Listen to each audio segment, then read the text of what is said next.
Hi, I'm Ryan Szymanski, curator for Battleship New Jersey Museum and Memorial. It's been a while since we explored the ship, so today we're going to look around the top level of the superstructure, known as the O11 level. But first, here's a word from the museum. Hi, my name is Marshall Spivak. I have the honor of being chairman of the Board of Trustees here at the Battleship New Jersey.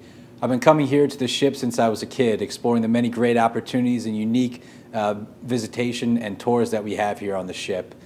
COVID-19 has hit us hard, but we're still here, we're still plugging along, and we're still offering an amazing content to our visitors and our guests.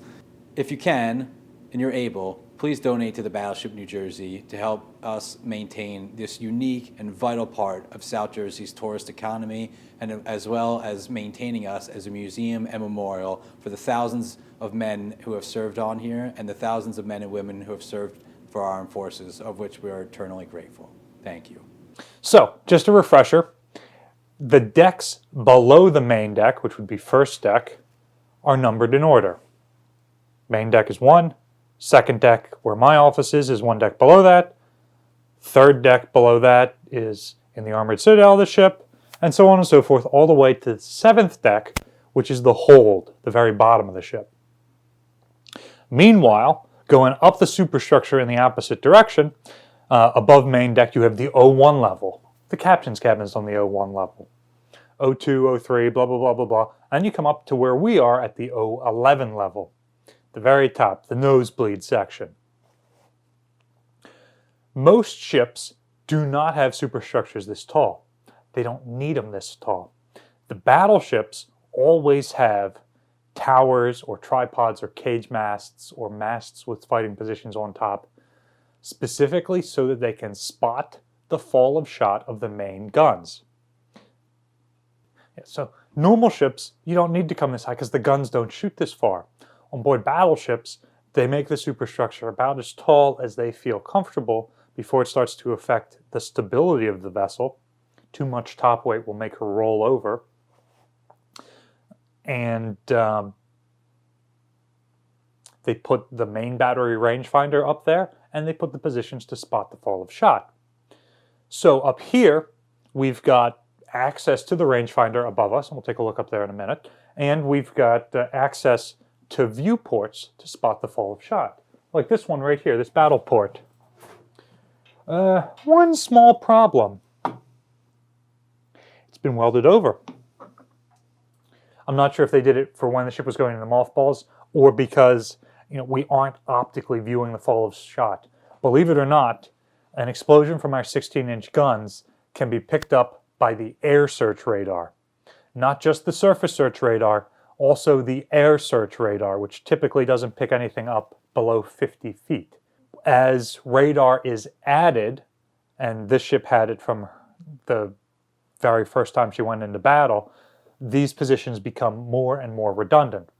Also, even though we're 11 stories above the main deck and about 14 stories above the water up here, we still can't see the full 23-mile range of the ship's guns, hence carrying spotter aircraft to see the fall of shot at extreme range. So these view slots were probably didn't work as well as intended and were just redundant, if not outright deleted by the end of the ship's career. It is interesting to note that even though top weight is a concern and a consideration, when they blanked it over, they didn't get rid of any of the fittings. So we've still got the dogs that secure it and the cover up here. And around here, you'll also see sound-powered phone jacks for plugging into if you're viewing the fall of shot. So don't ask me why that's the case. Most of the way up the superstructure, you're going up regular shipboard ladders. But when you get up here to the O11 level, you've got to go up a vertical ladder.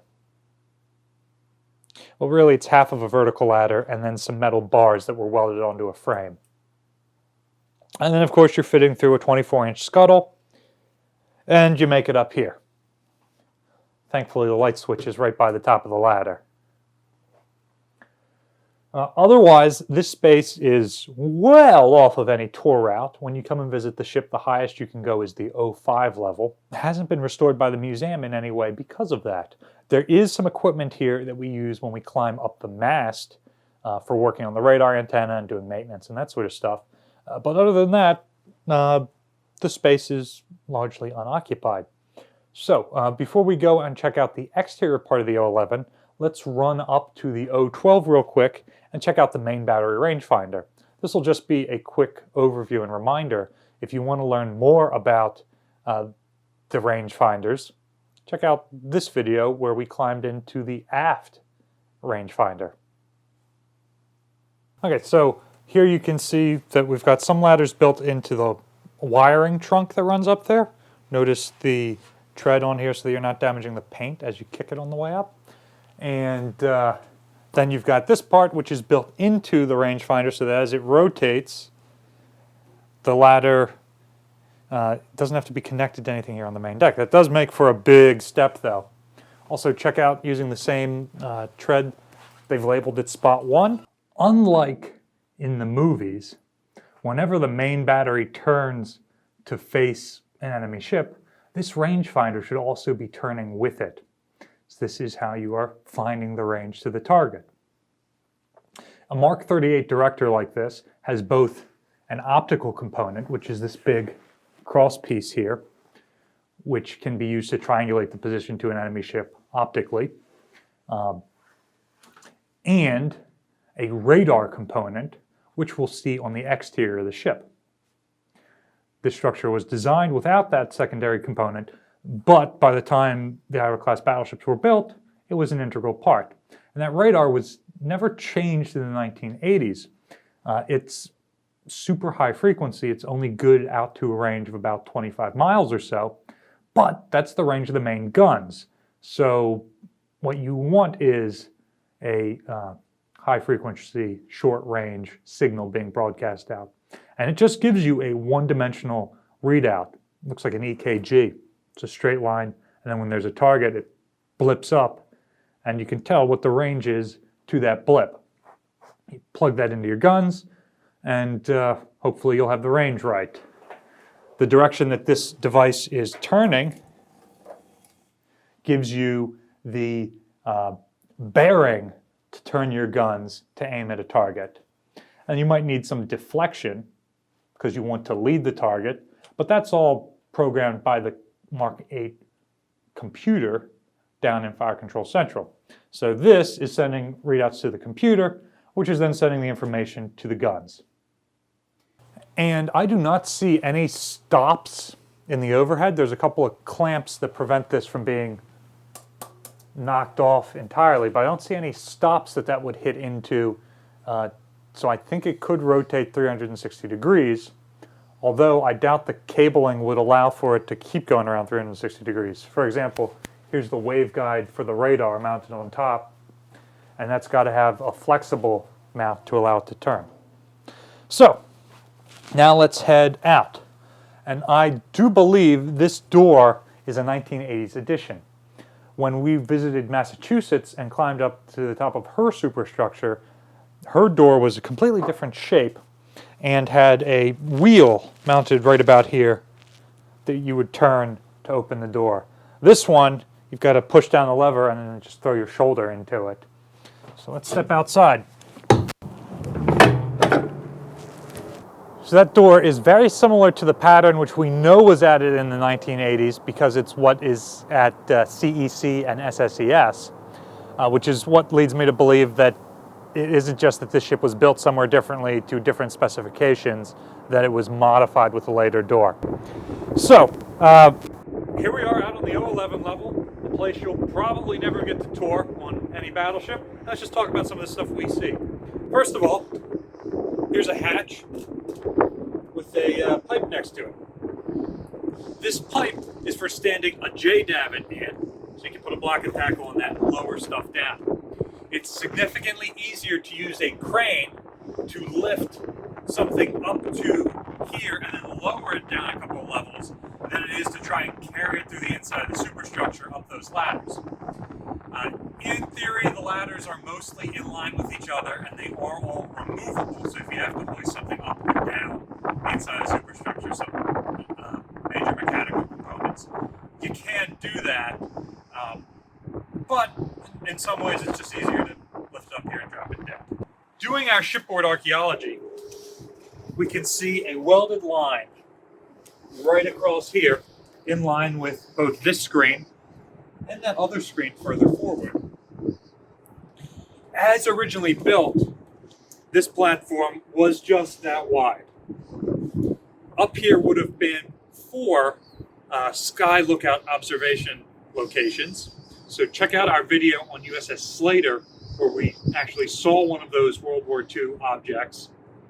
But there would have been 4 of them mounted up here on the O-11, and a lieutenant commander who was the air defense warfare officer commanding was here. And those sky lookouts are basically recliners with binoculars on them that can spin. And it would have featured a number of chairs like this one. A secondary station was located on the after superstructure near aft fire control. Now these chairs can rotate and elevate so that we can track incoming flights of aircraft.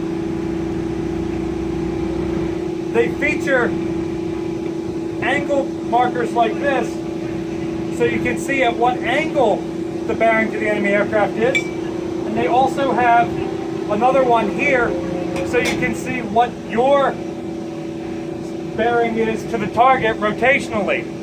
This gives your gunners a good sense of where to start aiming their directors and their guns. It also gives your lookouts a good idea of what to look at. And having the binoculars here makes it easier for me to identify what the incoming flight of aircraft is. Are they Grumman F-6F Hellcats here to form our combat air patrol? Or are they Japanese Val dive bombers, potentially kamikazes here to sink the ship? And they're just sitting up here looking around and finding formations of aircraft and identifying them. Oh, those are friendly aircraft, those are enemy aircraft, but they're fighter planes, they're not a threat. Oh, there's the torpedo bombers. We want to engage the aircraft bearing 180, and then they transmit that to the directors, which then aim in that direction and transmit it to the guns, which follow. Continuing around, we have a contemporary Slick 32 electronic countermeasure system. There's one of these on each side of the superstructure. And this is part of our missile defense system. It also helps us detect incoming missiles. There was an earlier Vietnam era ECM system, which is partly why where I'm standing right now exists on this ship. And I'm not floating in open air like Wile E. Coyote. Let's step back here. Continue our shipboard archaeology. You see this square welded out to over there. By the end of World War II, they had determined that the air defense warfare position was not large enough up here. And so they expanded it on this ship by making it more or less T-shaped and adding a little platform sticking out on each side. Does add much more space. The different Iowas got different configurations of this, so it helps me when I'm looking at pictures of Missouri, for example. Her section wasn't cross-shaped, it was T-shaped, with this projection welded on at the extreme forward face, not somewhere in the middle. During Vietnam, when we had ECM added to the O-10 level, they expanded this whole platform out to here to what you currently see. And it extends down a full deck. It's not just a platform, it's also a compartment that you can get into on the O-10 level, one level below us. And that's where all the ECM is housed. Again, helps us identify New Jersey in pictures because she is the only one that got this Vietnam era alteration. The other Iowas got a more angular, more aerodynamic structure built around their entire O-10 level instead of just wings sticking out the side. So that's how we're able to recognize New Jersey pretty easily in 1980s era photographs. So we continue around. We've got a locker like this, which might be some sort of ready service locker. Often ready service ammunition lockers look like this. There were never any weapons mounted up here, so it might be some sort of pyrotechnics like a flare, which is a really high position if you want to shoot with a flare. You can see the blanked over view slits, like the one that we opened up inside, and it does just look like they welded a thin sheet on the inside. You can tell that the superstructure up here is 1.5 inches thick. Decent splinter protection, but no armor. Coming back here, you can see the probably Vietnam era railing that was added, and the original railing that they just cut when they added the additions and left in place. Around here, you can see some of the rigging that we have installed for our lights that we run fore and aft, our up and overs, and this can also be used for our friendship flags. On the deck here, and diagonal on the other side, are 4 bolts. Something used to be mounted here, and I'm not entirely sure what. There's a ladder, which leads out so you can service the trash can antenna for the OE-84. That is a satellite communication antenna. All the Iowas got one on the forward end of the superstructure and another one aft on the aft funnel in the 1980s. We've got a hatch here in the deck that I've never tried to lift and climb down, but presumably it will access the wiring and piping that is below this, including the ship's whistle. And that brings us back around to the door and the ladder that leads up to the director above us. Like all of the ladders on the ship, it is grounded to the superstructure so that any lightning strike on the ladder or a person on the ladder gets transmitted into the hull and isn't just kept in this area. The Battleship has definitely been struck by lightning before. She has grounds like this and lightning rods up here in the mast where lightning is supposed to strike. I've been on the ship in a number of storms and I've never noticed anything. Maybe we're not getting struck by lightning now with the city of Philadelphia right there and all these tall buildings around us. Or maybe you just can't notice when it happens.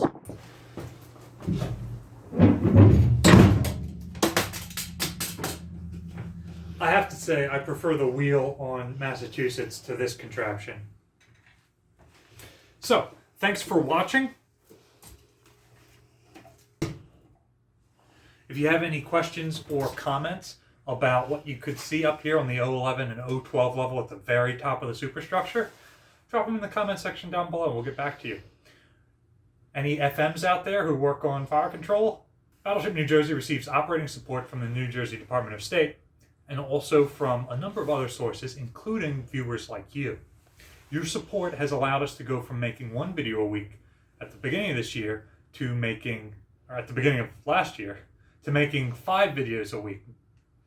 Also remember to like, share, and subscribe so that you're notified when we put out new content. Thanks for watching.